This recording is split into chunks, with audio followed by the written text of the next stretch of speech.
The Grimm Brothers fairy story The Handless Maiden inspired Susan Morris's latest mixed media installation. The maiden's epic struggle with the devil and her path to freedom is narrated through the work. The devil's the whole time trying to gain power over the maiden, and the whole story is about the maiden finally coming to have power over her own life. It took a year to bring the fairy tale to life. Each part of the work represents part of the story, from the maiden herself, to the hands she loses to the devil, to a 4-metre-high forest through which she travels. While it's an age-old tale, a feminist twist emerges in the work. It's not supposed to be feminist, but I've found that as I've worked along, there's definitely a feminist element to it. It's mostly about women, any woman, gaining the power over their own lives.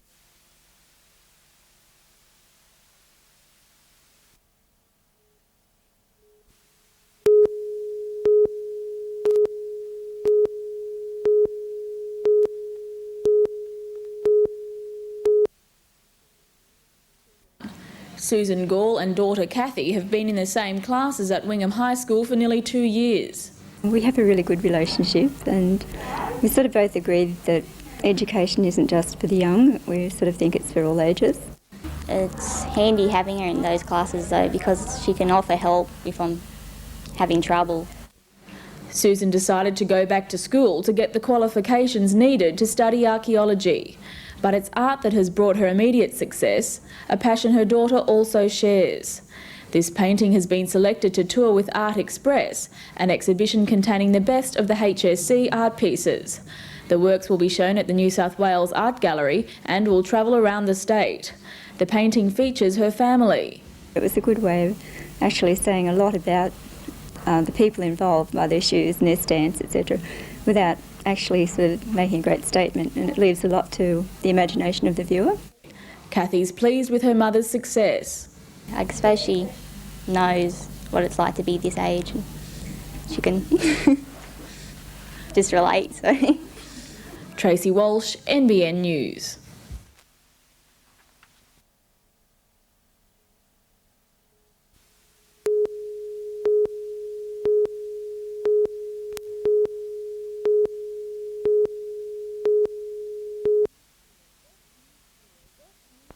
Best News Story went to Peter Ryan for his coverage of a Newcastle shooting. Bruce Mackenzie received a commendation for his news story on the Byron Bay riots. Best News Series was won by Jane Anderson for her reports about mental health, while Melinda Smith received a commendation for her documentary By Their Own Hands. Liz Rogers clinched the Best News Sports Story with a profile on Tamworth athlete Louise McPaul, and Catherine Lamont's Atlanta Olympic special took out the Best Sports Series.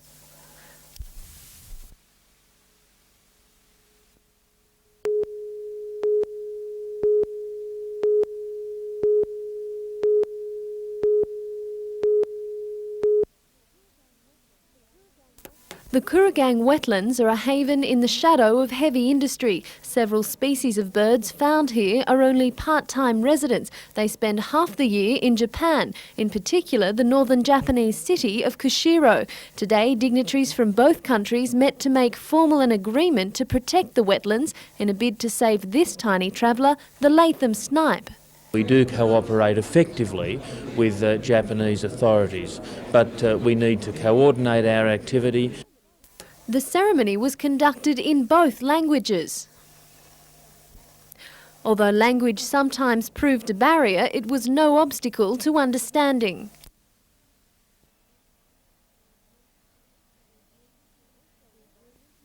The agreement will also involve students from Jesmond High and Kashiro Nishi High studying the birds' habits and exchanging information. The Environment Minister also announced a $23,000 grant towards research into the snipe.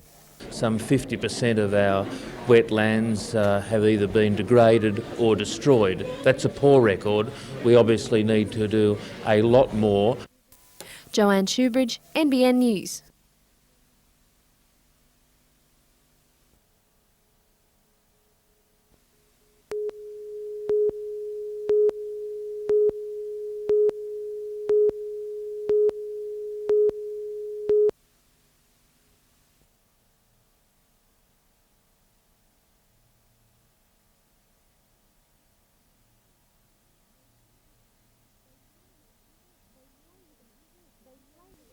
They play with a maturity beyond their years, and it was this discipline and unity that impressed the judges in Orange. And particularly their teamwork has been outstanding, and I think that's really what made the difference to us. The complete band is 32 strong, the players ranging in age from 9 to 12 years old. As a group, they practice just 1.5 hours a week to achieve a sound many adult big bands would envy. For teacher John Gray, it's the reward for 7 years' effort. I was absolutely ecstatic. It's the third time we've done that since 1992, and it was just marvellous.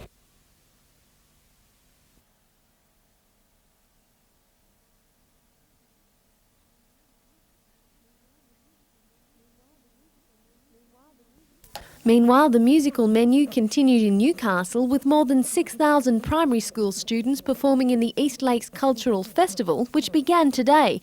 38 schools will take the spotlight during the 4-day festival. The entire infant school of Hillsborough Public joined in its school's performance. Unlike other concerts, there was plenty of scope for the audience to get involved as well.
"16-year-old Damien Whelans believes he's lucky to be alive. Last night he was walking home with a 13-year-old friend when they were attacked.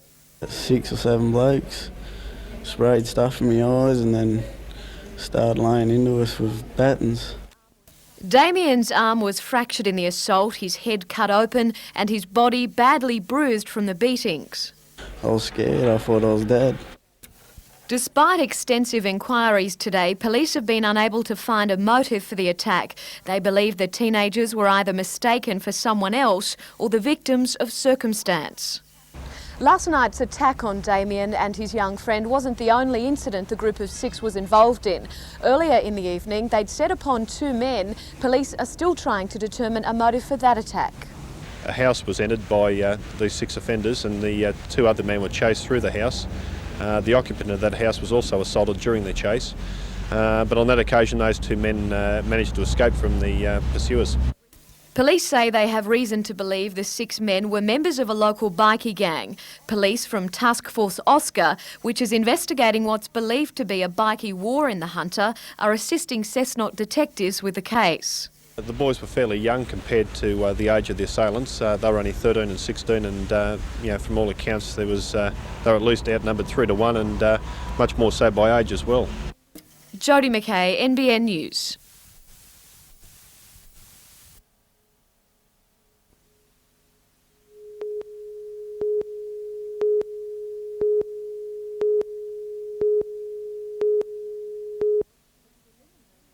The preliminary report found that at no stage did the pilot advise air traffic services that the operation of the aircraft was abnormal. He did, however, contact the company's chief pilot on board another plane. He said his aircraft was suffering from a vibration, which he concluded was caused by propeller icing. 10 minutes later, the pilot contacted him again, saying he'd lost it. A search was commenced, and 2 days after the aircraft disappeared, some personal items and parts of the aircraft were recovered. Preliminary results of scientific examination has shown the plane probably experienced an in-flight fire.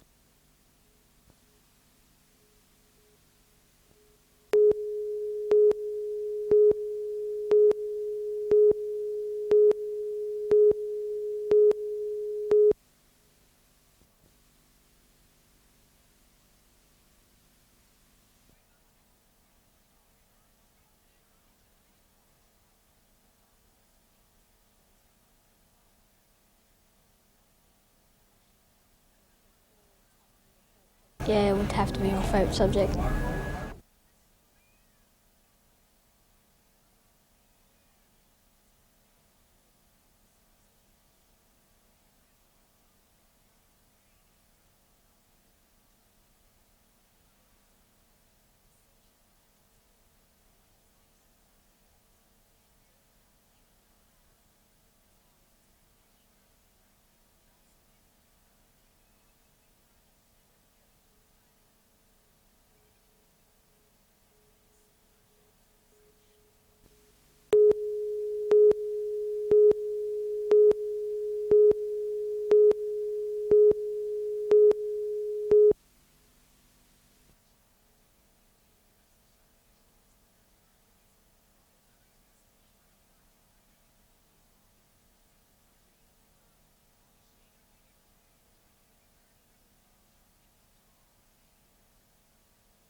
A handcuffed Mark Gorman was brought back to Newcastle last night by Wallsend detectives after being arrested on the weekend at Caboolture, north of Brisbane.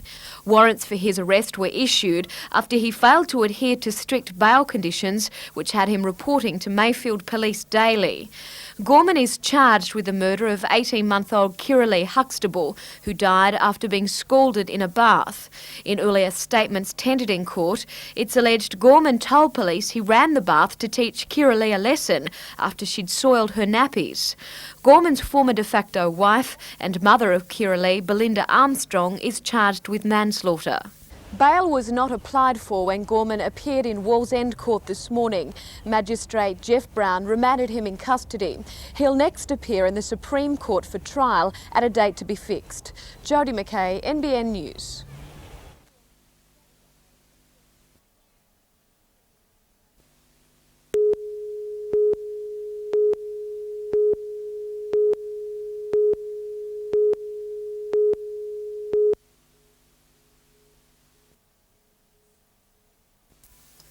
As a physiotherapist, Kate Tuimain has spent the last 20 years handling people.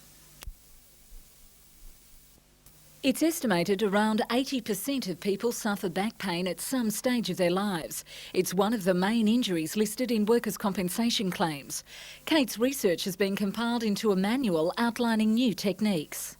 Using the carer's body or the person who's lifting, using Tai Chi or martial art type techniques where you're getting a very low centre of gravity and keeping your back in a very good position, in a neutral position, rather than flexing it.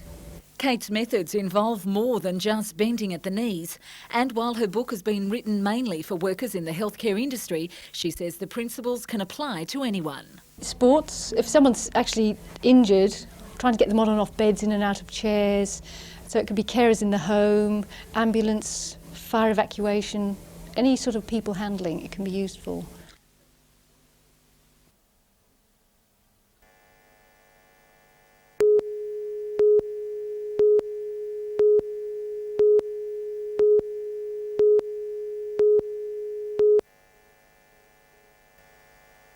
Darren Frost was taken into custody by detectives yesterday.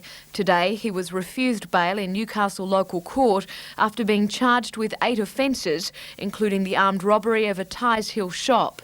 The owner was threatened with a knife and assaulted in the robbery. Frost is also charged with a stealing incident at Waratah, in which an elderly lady had her handbag taken in Christo Road. And in a separate matter, Cessnock police are seeking the public's help in finding this woman. Police believe she might be able to help them in locating more than $6,000 in stolen jewellery. The 12 pieces, mostly rings, were stolen from a house in McFarlane Street, Cessnock. While the owner was holding a garage sale, the jewellery was taken from a bedroom. Police say the woman is in her late 40s, has very short hair and was well dressed. Jodie McKay, NBN News.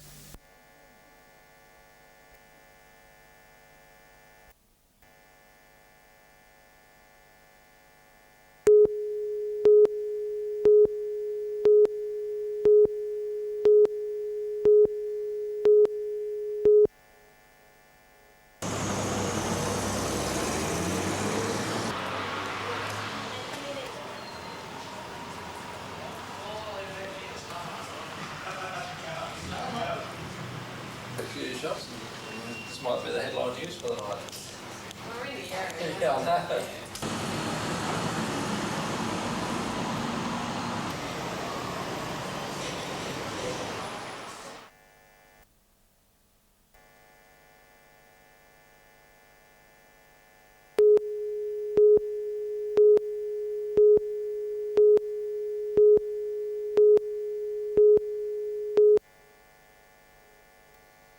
The bill tabled in Parliament provides for the preventive detention of individuals who are considered likely to commit an offence involving physical harm to another person and cannot be otherwise detained. Some see this as a step back in time. Our law has always been prepared to punish you for things that you have done.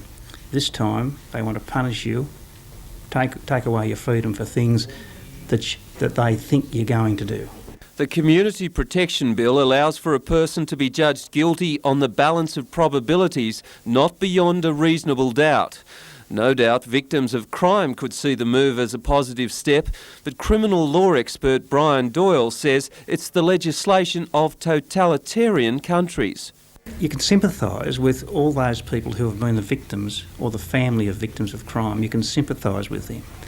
But decisions like this have to be based on cold hard facts and not on emotionalism. Attorney General John Hannaford says the legislation was initiated over a particular case where a jail inmate who is due for release has written threatening letters to people in the community. However, there is already a section under the Crimes Act that provides for such a situation. Cynics may argue it's a political ploy with a state election due in March. Getting tough on law and order could be seen as a strong vote winner in what's tipped to be a tight poll. Peter Ryan, NBN News.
And that chance will come on the 1st of December, when 144 golfers contest the 72-hole Futures Championship, which has become one of the PGA's major events.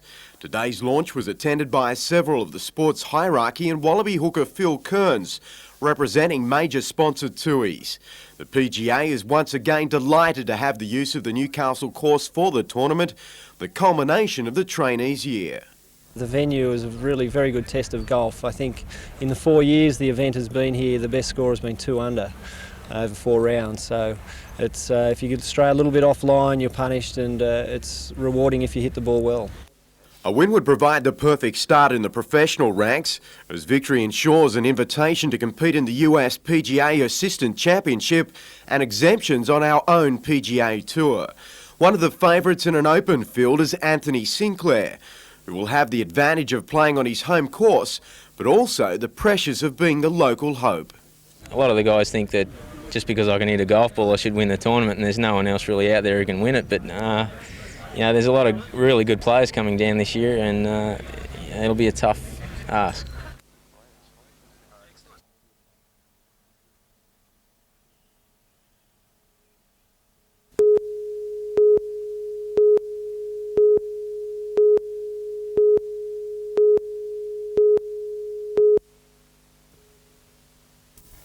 Buff Point has clusters of beautiful homes with breathtaking views of Budgewoi Lake. This street should be filled with the sounds of children playing and families enjoying their little slice of heaven. But a deathly silence has fallen over this part of Buff Point. The only noise, the destruction of paradise.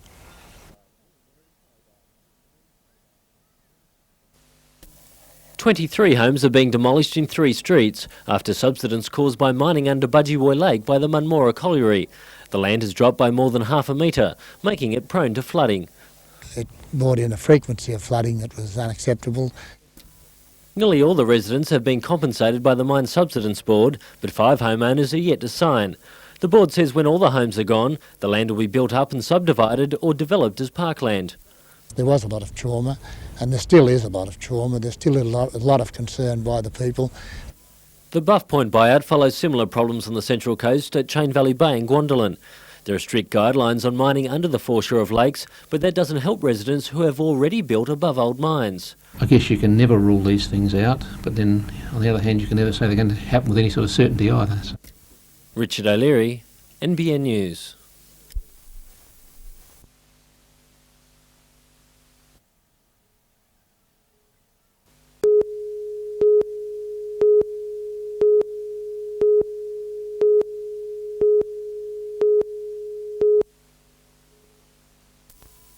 Teachers arrived at 33 separate venues scattered across the region. Hooked up to Sydney via a Sky Channel link, they listened to arguments from union executives why the government's 8% offer should be rejected. When it came to the vote, the Federation's push for a 10% rise by July next year was overwhelmingly supported. So too, the move to hold a 24-hour strike in 2 weeks. All those in favour of the Ross-Shanahan resolution, please raise your hand. Anyone against? If the government don't come to the negotiating table with a firm, sensible proposition, then it will be inevitable. Teachers claim they deserve more pay for the job they do and argue recent wage rises for executive positions with the Education Department should be spread around. Well, there's been a lot of changes made over the last couple of years and the workload has increased dramatically and there's been no real recompense for that extra workload. I don't know why they think that we're not entitled to wage rises or a fair wage for what we do, or a fair wage that will attract people in the future into the profession. Teachers should get what they deserve, that we should be recognised very much as a professional body and not just something that can be pushed aside at any time the government wants.